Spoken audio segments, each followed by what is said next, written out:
I wanted to talk about how we're going to deal with recycling. So I've thought long and hard trying to work out the best way to describe this, and it's sort of simple and it's sort of not. If you can imagine that this could be one loop, but I've put two loops in just because it's too hard to create a circle with one process. We've got this, circular economy. We've got recycling occurring. We imagine this is a tray. Let's say it's PT. It's essentially a closed loop recycling because we've got, the incoming material is almost indistinguishable for practical purposes to virgin material and to the material that gets recycled. And so if you think about what EN 15804 sort of refers to, C1 is demolition. So we don't really have demolition when it comes to, there is a disposal process. There's a C2 is collection, C3 is processing of the recyclate, and that produces the recycled product. So we have a waste, we have some form of separation and collection, we have processing, becomes a recycled commodity, goes into a product. The product may also have virgin material being blended in or not. Some of the product may go to landfill or not. And then it goes on and gets collected, processed, recycled. And imagine, so with the recycled cutoff, that recycled cutoff essentially says you get your, when you use recycled material, you don't get it for free, but you sort of go out into the market, you go out and you collect the recycling and you process it, and then you have recycled material. And so your footprint of the recycled material sort of begins at this point sort of here. So we're sort of putting a line through there, saying that the impacts, that the boundary begins at collection. That's one option, and that's what the recycled cutoff model does.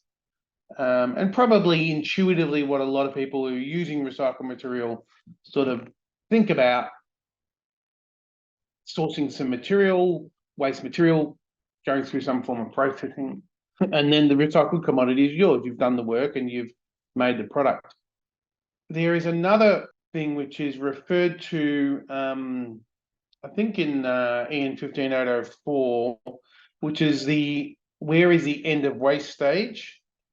Is like, okay, where does the material go from having negative value to positive value? So if this is PET, say at curbside, it generally has, if it didn't have a deposit on the container, I think it would be a negative value because the cost of collection is possibly more expensive than the value you get for it. So if you didn't have a collection system, then you would, like a legislated collection system, then it could be possible that you just wouldn't collect it.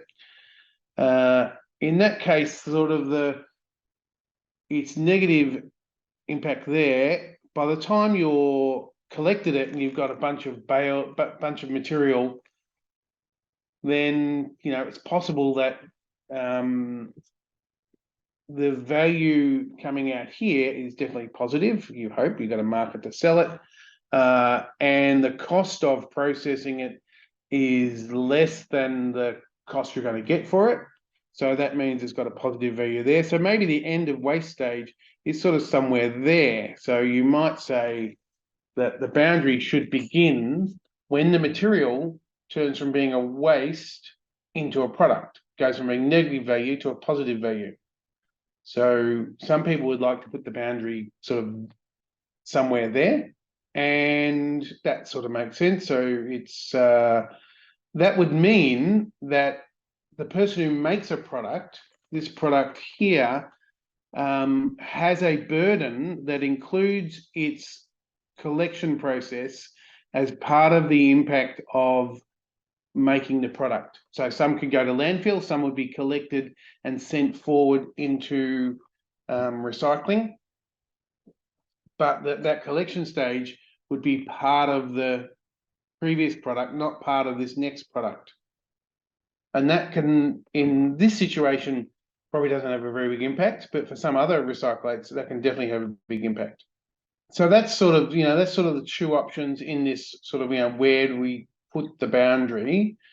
If we flatten that out into a sort of long process,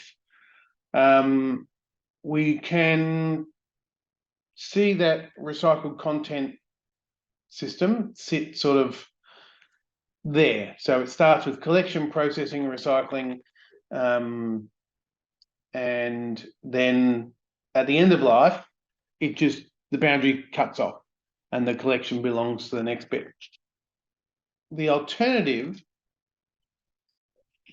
if we look at what is a differentiator in the recycling system,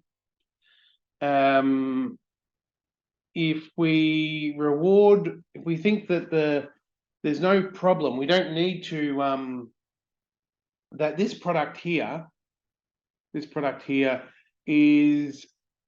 only exist as a recycled product because this product made itself out of a recyclable material and maybe even designed a take back and recycling system such that it would be collected and reprocessed. So if you're the dairy industry, this is sort of dairy, and look, a lot of HDPE is going to go back into dairy. It's going to come here, and this isn't going to be this may be a bottle, but it's more likely to be, if it was, say, PET, it's going to be a jumper. And so the apparel industry is basically piggybacking off of the dairy industry making PET bottles, or the soft drink industry, and they then get it and make apparel and claim that their apparel doesn't use any fossil fuels, not recycled material. And I think we covered this in 101, but if we, just to reiterate, the way in which we do consequential LCA at the end of life, where we say that a product is collected, it may be made of recycled or virgin PET, it doesn't really matter at this point, but it's collected and processed, and that the process of recycling, we give it a credit for virgin PET because we basically put recycled PET into the marketplace, that we avoid virgin PET need to be made.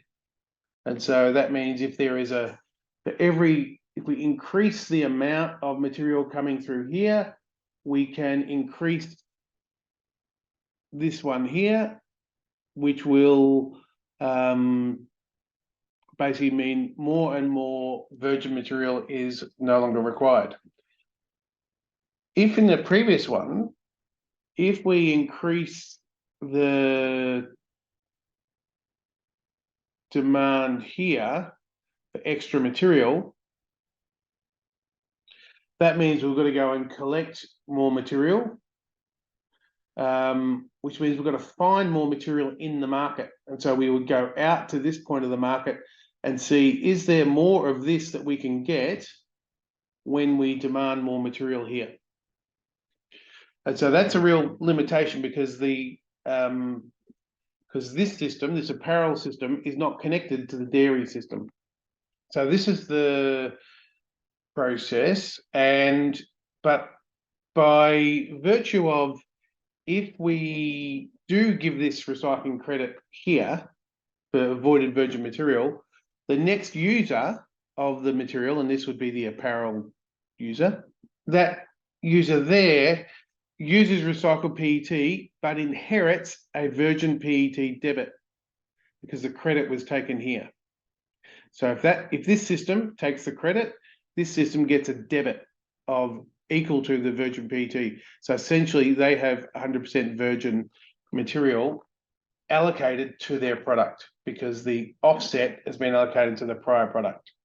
So that's a credit based on, that's called the 0-100 rule in the GHG protocol, where all the credit goes to the system that supplies the material, where this previous is the 100-0 recycled cutoff.